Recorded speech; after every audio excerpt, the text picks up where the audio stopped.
Without the Holy Spirit, the Lord and myself would be lost many years ago. We would have went down under the stress and the strains of life. Because some people ask, how do we come to have these meetings here? What brought it about? Where were you at that time? I'll tell you where I was. I was very, very busy. I was making money and with a lovely home, everything, all of that. We always got on very well. But then we had Robert, and he was in hospital, paralysed from the neck down, on the ventilator for 3 months. And people prayed for him. And we prayed. And I think we're nearly too worried to pray. Well, I was. Dolores always had faith. She said it'll work out. Many times we went up to that hospital during that 3 months, and we're told that he may not come out. And one night he took a photograph. The nurse took a photograph of him, took his ventilator just off for a minute, and took a photograph of him because he didn't think he'd make it through the night. And when we got good news, the bit of good news, where his ventilator was up so high, we used to have to bring it down so slowly because it was turned it off, be gone like that, because that was keeping him alive. I remember it was coming down so far, and when it was coming down, we'd go into the Green Isle and we'd get a meal on the way home. Many times we didn't. We just came home. Because the power of God is incredible. This God is real. He's not this religion. It's not who you belong to, whether it's Catholic or Protestant. If you don't know Jesus, you know nothing. You can know all the saints, but you'd be better off if you looked at saints, right, instead of praying to them. Look at their lives. What made them a saint? Look at their lives. You've St. Anthony, do you know what he's used for?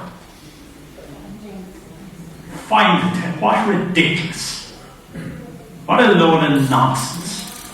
Really. Because what he found was people. He brought people to God. That's what he did. And he was a great priest. And he was trying to get people, actually, to bow before the Blessed Sacrament.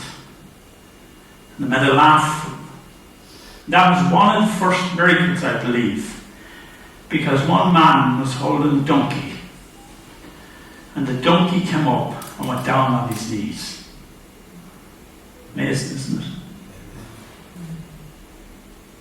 If you start looking at their lives, how they lived, don't mind this nonsense. The Holy Spirit, you pray to God, they prayed to the Holy Spirit. They were guided by the Holy Spirit. They prayed to Jesus.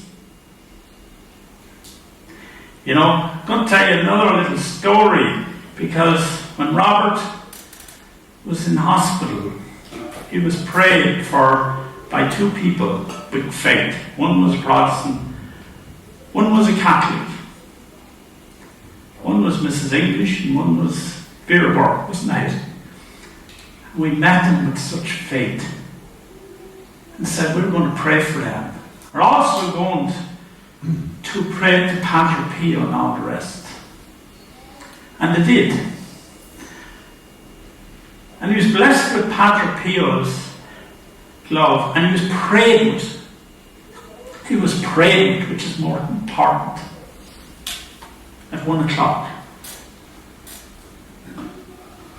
And he was perfect at 3.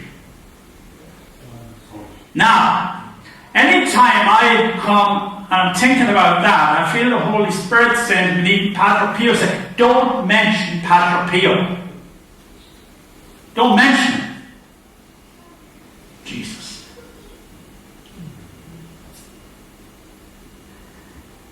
Jesus. That's who healed him. That's the crux of it. He healed him. Amazing, isn't it? And he was perfect. You know, look at the saints' lives and you learn so much, because every one of us can do what they did.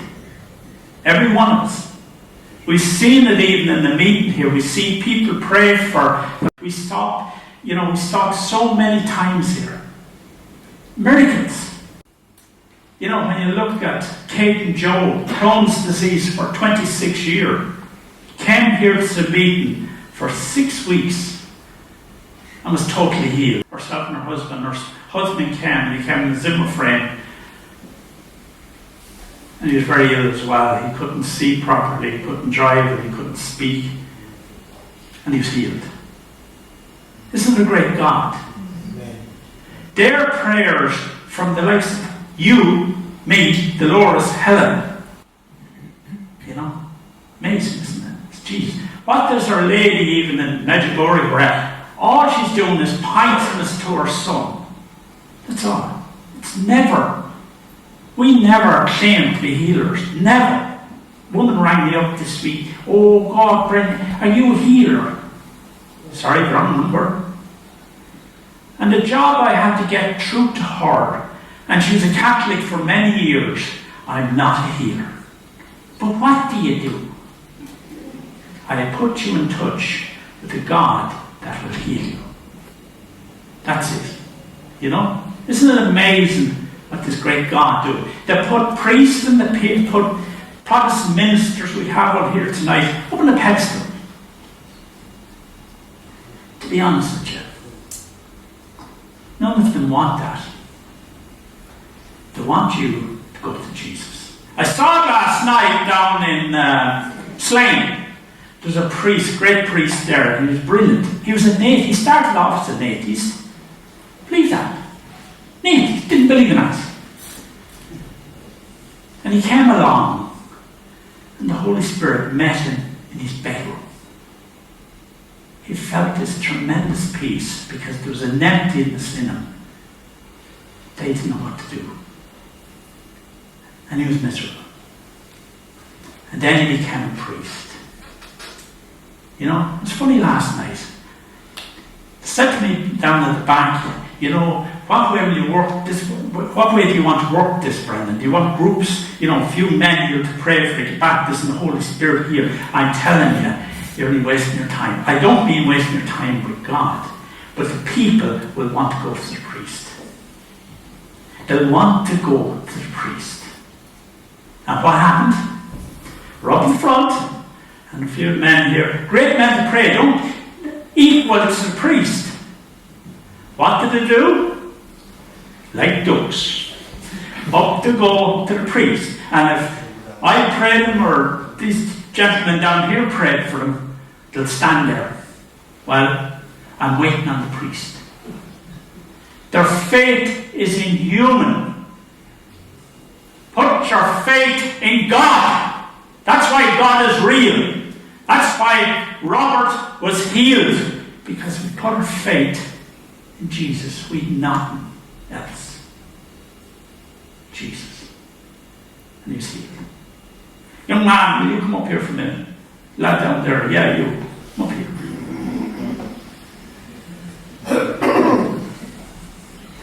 Does anyone know this fellow? Yeah. No. This is Rob. This is Rob.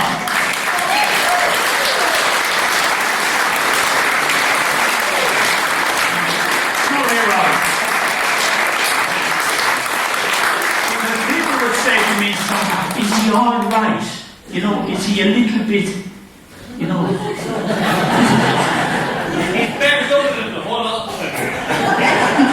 You know? But isn't it great what the Lord can do? Yes. Because he was without oxygen from where yours, along my road to Crumlin Hospital with a guard escort. They thought he died. You see, the bottom line is, right? That's what we're told. And remember, we got to Crumlin Hospital, and he brought me in for 2 minutes, and he said, I just want to see. And we rushed out again, and at that stage, they were wrapping him in tinfoil to get his temperature back up. This God is real, but he was able to do. Amazing, isn't it? Thank God. You know, we were told, because he was a dead option for so long, let's be honest with you, a fair time, even if a guard escort, because they were brilliant that night, that evening, weren't they? Unbelievable guards were unbelievable. Because he was dead option, he'd be more than likely brain damaged. We were told, even if he came out of it, he'd be a vegetable. We were told by nurses one night, it's unlikely he'll make it through the night. And yet, when he was praying, it was the powerful God that can do that. You know, we were up, I think about 1 o'clock, wasn't it? We go up twice a day. And he was on the ventilator. He was paralysed from the neck down. And we went up at 1 o'clock, or I think it was 1:30 we went in. And one of the nurses said, he was prayed with today. And just told to tell us that. And then we went up at 7, wasn't it? And the nurse was driving out, because after 3 months, being up twice a day for 3 months, you will get to know all of them. And this nurse driving out, he says, you're in for a very big surprise tonight. And the car came up behind her and beat her, and she had to move on. And we went in, and we were working with someone in intensive care, and they just beckoned us in, one of the nurses, and we went over to his unit. All the machines were turned off. And I have to be honest with you, it was a worry. But then he came over and said to us, he's perfect. What a great God that can do that. What a great God that can heal Ashling. What a great God that can keep Joe and Kate. What a great God that can heal so many over the years. The people with cancer, that young fella. You know, all of these people. Not just one or two. So to be honest with you, every one of us are saints. Every one of us that prayed to Jesus are saints. We don't need a certificate from anyone, any human, once you line up with God. We're unbelievable. When we have Jesus, we're incredible. And that's the reason we're here tonight.